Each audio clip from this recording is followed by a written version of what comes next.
went before the commandant and with the RSM and the drill sergeant and your corporal, and they said, right, you've passed your training now, well done, and now it's up to us to find you a job. We had three choices. My first choice was, I think it was Singapore or Hong Kong. I think it was Singapore. My second choice was Hong Kong. My third choice was Germany.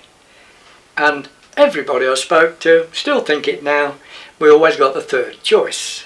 So I got Germany. No regrets about it now, obviously. Well, I could see the whole world in front of me. Things had opened up.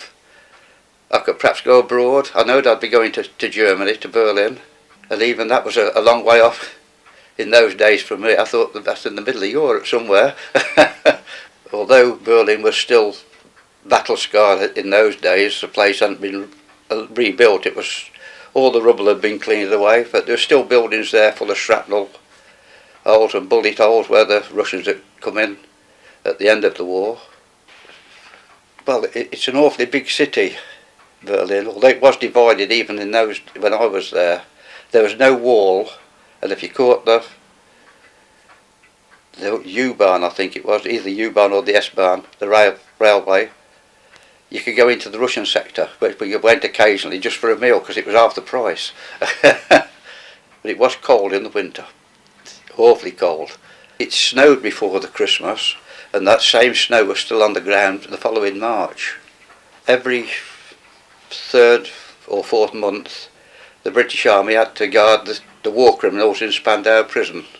And the first week of January 1955, it was the Lincolnshire Regiment's month to guard the prison. It was jolly cold on top of that wall, minus 28 degrees for the night. That's really cold.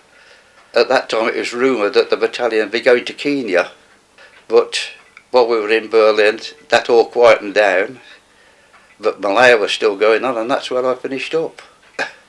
Quite exciting really, Far East. Nice ride on a boat, 3 weeks to get there, but wasn't a very good ship actually, it was an old trooper.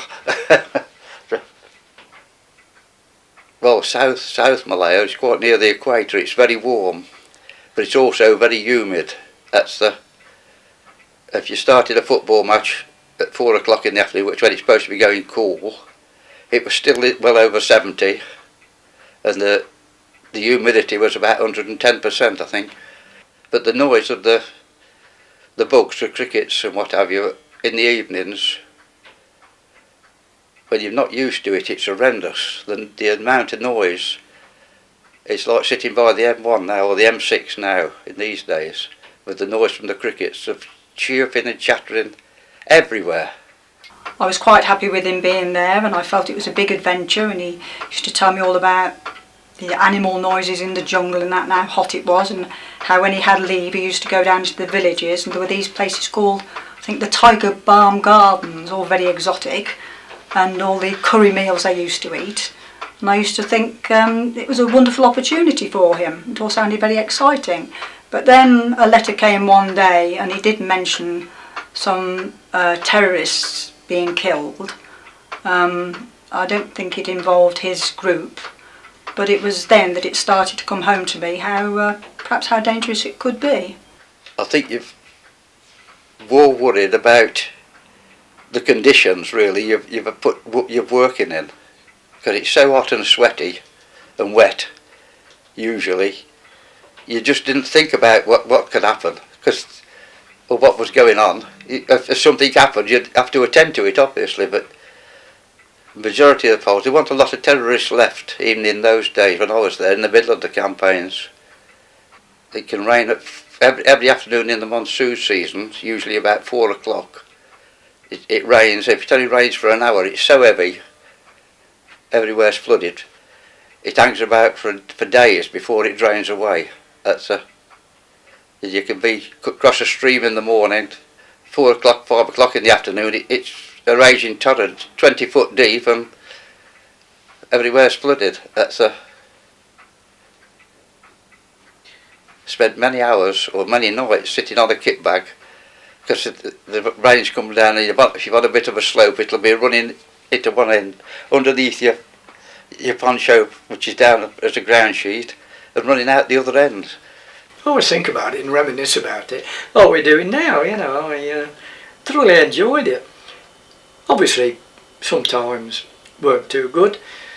In the times when I had to sleep in a tent with soaking wet ground sheets and sleeping in fields, but looking back on it, more good times than bad. You took a pride in yourself, whereas before I don't think you really did. But after you've been in the army, I think you certainly did. You took a pride in yourself, and you could handle yourself, and you felt I felt a lot prouder that I'd done it. I don't think the young people would tolerate the discipline like we had to when I was younger.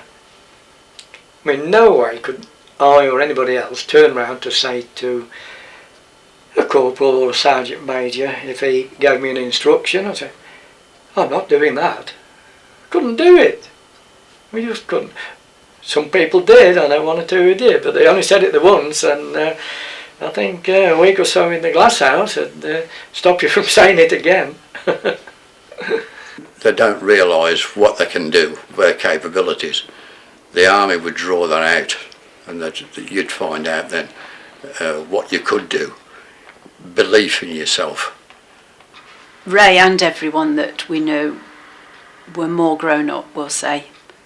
You just had to abide by the army's rules, and you hadn't had a rule book before, only parents, so you were different. And of course 2 years had gone by, and at the end of your teens it's quite a lot, isn't it?